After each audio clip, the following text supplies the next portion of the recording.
अनि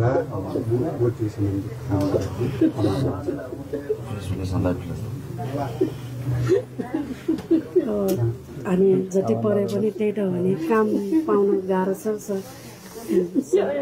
त्यही भएर भाइ चाहिँ पढे पनि काम नपायो केटीकै नै अब खेतीपाती यति सानो टुक्रा त्यस्तै काम गर्नुहुन्छ काम चाहिँ छैन पाएको पनि भन्ने कामहरू पनि मिलाइदिनु पर्छ सरहरूले सबै आफ्नो अवस्था हेरेर पुरा यो 6 महिनाभित्रमै पुरा सकेसम्म 6 महिनाभित्रमै पुरा होस् भन्न चाहन्छु। अर्को सरकार त कस्तो आउँछ विश्वासै लाग्दैन हामीलाई त्यस्तै लाग्यो मनमा चाहिँ। ठिक छ अस्ति कुरा भएको छ क्याबिनेटमा पनि धेरै कुरा भएको छ। अब हामी त्यो हिसाबले मागहरू अस्ति सबैको संयुक्त माग पनि आएको छ त्यो माग अनुसारको चाहिँ त्यो हामीले माग पुरा गर्नेतर्फ अगाडि बढ्नु भनेर कुरा पनि भएको छ। अब सरकारले गर्ने त गरिहाल्छ सरकारभन्दा बाहेक पनि विदेशमा रहेका साथीहरूले पनि धेरै चाहिँ एउटै छैन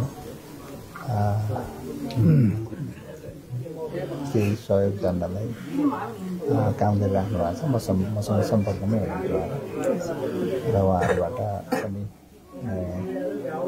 जुन सहयोग आउँछ जुन सही परिवारहरूलाई त्यो पनि राम्रै छन् होला जस्तो मलाई लाग्छ र सरकारले हामीले गर्नुपर्ने काम चाहिँ हामी गर्छौँ र अब केही समय अझै पनि अझै भर्खर 2-3 दिन भयो हामी त्यसलाई त्यत्रो शहीद भएको छ त्यत्रो बलिदान भएको छ एकदमै राज्य पनि एकदम सङ्कटमा छ एकदमै गम्भीर मोडमा छ हामी त्यत्रो बलिदान दिएको छ त्यसको फेरि रिजल्ट केही पनि आएन भने एकदमै ठुलो समस्यामा पर्छौँ। त्यही हुनाले यसलाई अलिकति गम्भीर रूपमा सबैले संयम भएर होइन अब अलिकति सहकार्य गरेर अगाडि बढ्नुपर्छ। यो देशै रहेन भने होइन हामी त धेरै अप्ठ्यारो स्थितिमा छौँ। त्यो भएको हुनाले हामी सबै संयम भएर अगाडि बढौँ र तपाईँहरूको सम्बोधन गर्नुपर्ने विषय हामी सबै गरेका लिएर आमालाई राम्रोसँग गर्नु होला है। म यति म समवेदना व्यक्त गर्न आएको म अरू केही छ त होइन। अर्को कुरा चाहिँ हाम्रो परिवारमा भाइलाई त्यस्तो अवस्थामा देखेर ऊ चिन्नै नसक्ने अवस्थामा थियो। सरकार त अर्को यस अहिलेको सरकार सबै चेन्ज हुनुपर्छ भन्न चाहिँ चाहन्छु हाम्रो परिवारबाट या साथीभाइहरूको हाम्रो मनदेखि नै चाहेको सरकारी चेन्ज होस् भन्न चाहन्छु। पहिलाको जुन अब नयाँ नै बनाउने हो भने सबै यसो तपाईँहरूले हेरेर सरकार त चेन्ज भयो होइन। अब यो अहिलेको जुन विधि प्रक्रिया संविधान धेरै ठुलो चेन्ज चाहिएको छ होइन देशले। तर त्यसलाई कसरी व्यवस्थापन गर्ने के गर्ने अब नयाँ इलेक्सन सम्म गाह्रो छ धेरै कुराहरू छन्। एक्सपेक्टेसन इच्छा आकांक्षा धेरै छ। अब देशले राम्रो गति ल्याओस् भन्ने हो यहीँ बसेर रोजगारी पाओस् यहीँ बसेर काम गर्न पाओस् विदेशमा देश समृद्ध होस् सुशासन होस् भ्रष्टाचार मुक्त होस् यी सबै चाहना त हो। यस्तो ठुलो आन्दोलन यो यसलाई चाहिँ हामीले कसरी अगाडि बढ्ने पहिलो कुरा त स्थिरता हुनुपर्छ। देशमा अस्थिर भयो भने फेरि यहाँ फेरि अर्को सिभिल राइट हुनुपर्छ। त्यो भएन त्यो अस्थिरताबाट पनि बचाउनु पर्ने त्यो सबै कुराहरू हामी एकदम संयम भएर अगाडि बढ्नुपर्ने छ। अहिले अब एकदमै दुःख लागेको छ। अब धेरै करिब 73 जना गुमाउनु भएको छ।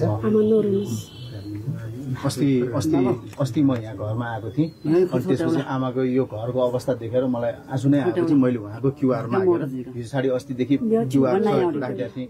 धेरै शुभचिन्तक धेरै नेपाली दाजुभाइले आर्थिक सहयोग त्यो क्युआरमा गर्नु भएको छ 20,000 लिएर 30,000 सम्म गरेको पठाइराख्नु भएको छ। अनि यो हाम्रो रजनी साक्य र शान्ताराम साक्य भन्ने दाई उहाँ चाहिँ विदेशमा हुनुहुँदो रहेछ। अनि उहाँ त्यो मेरो भिडियो हेरेपछि फेसबुकमा मेरो भिडियो हेरेपछि मलाई चिन्नु हुँदो रहेछ, उहाँले फलो गर्नुहुँदो रहेछ। रजनी साक्य भाउजू र शान्ताराम साक्य दाई उहाँहरू चाहिँ सिन्जिङ बलको बिजनेस गर्नुहुन्छ, सिन्जिङ बलको। अनि यो 50,000 चाहिँ दिइदिनु भनेर उहाँले हिजो मलाई दिनुभएको थियो। म आफै जानु भने उहाँ अलिक भ्याउँदिनँ भन्नुभयो, ब्याङ्कबाट ट्रान्सफर गर्ने झन्झट भन्दा हस्तान्तरण गर्नुहोस् भन्ने भएर यो 50,000 रुपियाँ शान्ताराम साक्य दाई र रजनी साक्य दाई भाउजूले पठाउनु भएको मन्त्रीज्यूकै उपस्थितिमा मैले आमालाई हस्तान्तरण गरेँ। अब यो पैसाले क्षतिपूर्ति त हुँदैन त्यो गएको, तर उहाँले जुन योगदान गर्नु भएको छ, हामीले अब उहाँले जुन जिम्मेवारी लिनु भएको थियो आमाको, त्यो जिम्मेवारी चाहिँ हाम्रो काममा पनि हो भन्ने हिसाबले यो पैसा चाहिँ मन्त्रीज्यूले आमालाई हस्तान्तरणमा कैदी छ। वेगन यानदेऊपट्टि योगदान त झिमसँग मलाई अझ साथ बि वेगन यानदेऊ खबरदारी झिमसँग खबरदारी या छोटेमा छियो पूर्तिला जिमको, तर ऐसा माय त दुःख सुख पछि त सहयोग दिएका रजनी साक्य व शान्ताराम साक्य दाइन 50,000 निरो दानी। अनि अर्को यो 5,000 मैले क्यास लिन्न क्युआरमै पठाउनुस् भनेको छु सबैलाई। मैले मेरो क्युआर दिएको छैन, आमाकै क्युआर कृषि विकास ब्याङ्कको राखिदिएँ। तर कृषि विकास ब्याङ्कको एउटा के भयो भने डेली ट्रान्ज्याक्सन लिमिट हुँदो रहेछ, त्यो सिस्टमले अटोमेटिकली बन्द गर्दो रहेछ। अनि उहाँको त अब महिनामा एउटा पनि ट्रान्ज्याक्सन नहुने, एकै दिनमा 100औं ट्रान्ज्याक्सन हुँदाखेरि त्यो ब्लक भइदियो। अनि ब्लक हुँदाखेरि कतिले दिन पाएन। अनि यो हाम्रो उहाँले नाम चाहिँ नभन्नु भन्नुभएको नाम भनिनँ मैले। उहाँको थर चाहिँ बज्राचार्य होइन, उहाँ हाम्रो आन्दोलन अभियानमा पनि निकै साथ दिनुहुने एउटा बज्राचार्य दाईले 5,000 रुपियाँ पनि दिइदिनु भनेको। यो दुईटा चाहिँ मैले हातले लिएको क्यास, अरू चाहिँ उहाँको क्युआर नै राखिदिएको छु। यो 5,000 रुपियाँ पनि मैले उहाँलाई हस्तान्तरण गरेँ। खोइदिएबाट मान छमुक्का घुमाइया छ।